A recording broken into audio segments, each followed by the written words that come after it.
ব্যর্থতা এটি এমন একটি শব্দ যা অনেকের হৃদয়ের ভয়কে আঘাত করে। এটি হতাশার তিক্ত স্বাদ, পরাজয়ের চূর্ণ ভার। এটা হলো সেই কালো মেঘ যা আমাদের আকাঙ্ক্ষার উপর আছড়ে পড়ে, আমাদের হতাশায় ডুবিয়ে দেওয়ার হুমকি দেয়।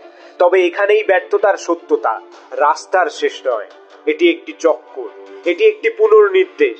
ব্যর্থতা হলো শেখার, বেড়ে ওঠার সুযোগ, বিকশিত হওয়ার জন্য। ব্যর্থতা তোমার মূল্যের প্রতিফলন নয়, এটি মহানতার পথের দিকে এক ধাপ এগিয়ে যাওয়া। এটি সেই জ্বালানি যা তোমার মধ্যে আগুন জ্বালিয়ে দেয়, তোমাকে অটল দৃঢ়তার সাথে তোমার স্বপ্নের দিকে চালিত করে। ব্যর্থতাকে আলিঙ্গন করো, কারণ এর মধ্যেই রয়েছে তোমার সর্বশ্রেষ্ঠ বিজয়গুলি। বিপত্তি প্রত্যাখ্যান, হতাশাগুলিকে আলিঙ্গন করো, কারণ তারা তোমার সাফল্যের চাবিকাঠি। তাই পরের বার তুমি হোঁচট খাবে এবং পড়ে যাবে, এটি মনে রাখবে, ব্যর্থতা শেষ নয়, এটা অসাধারণ কিছুর শুরু। এটি একটি নতুন অধ্যায়ের ভোর, অফুরন্ত এবং বিশাল সম্ভাবনায় ভরা।